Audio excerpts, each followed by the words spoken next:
Hello, my people. I don't come again with another talking at Totori. I don't bring am again. This one not the bathroom now for those white people. You did their land, they don't go let you get up and make you do what you want. But they still dey your own country, Africa. They still they claim wetin no belongs to them, eh? They even they claim say they not be raised this, they not be this one. Now what they do am here. Don't forget to like, to comment, subscribe, and remain blessed. I go drop the video for now, make una watch.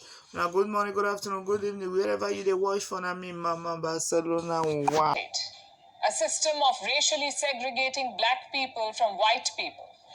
The country got rid of it in the 1990s, but the spirit of apartheid is still alive in some places.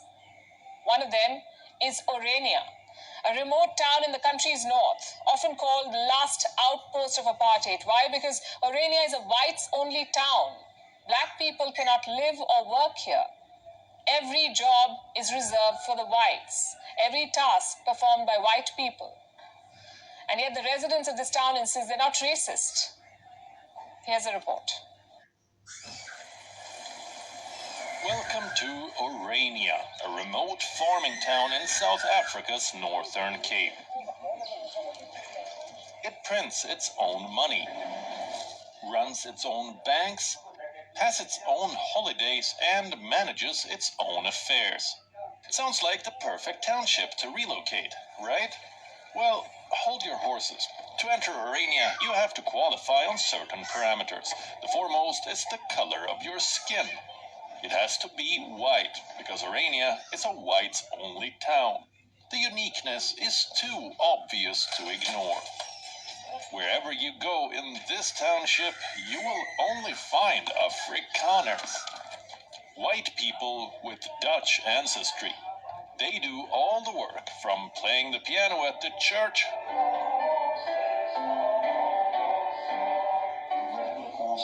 to reading out the Bible to believers, to running the kitchen at a restaurant,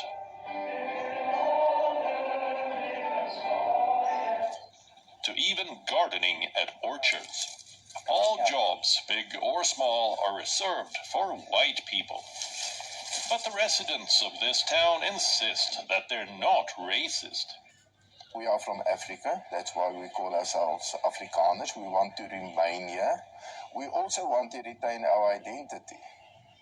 Now, to retain one's identity is not a racist impulse. We wanted to retain our identity against the English or the British imperialism also, and they're even whiter than we are, much whiter. Orania is often dubbed as the last outpost of apartheid, a system of institutionalized racial segregation.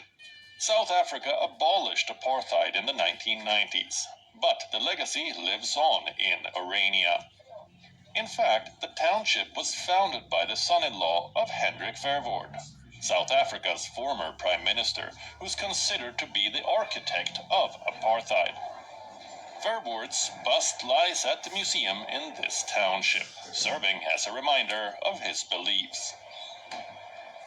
As for Nelson Mandela, the man credited with ending apartheid, the people of Orania don't really hold him in high regard.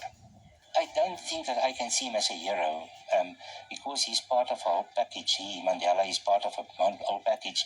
And as Mandela, all the other leaders within the ANC make a contribution to create some policy that is, from our viewpoint, not necessarily for the best of this country. Mandela is not a hero, they say, and they're not racist, they insist. So what is this town all about? An attempt to protect their culture. This township is legal as per South Africa's constitution. An article defends its right to self-determination. But Orania's ambitions would soon spell trouble, because the people here say their next goal is the creation of an Afrikaner republic, a white-only autonomous region within South Africa.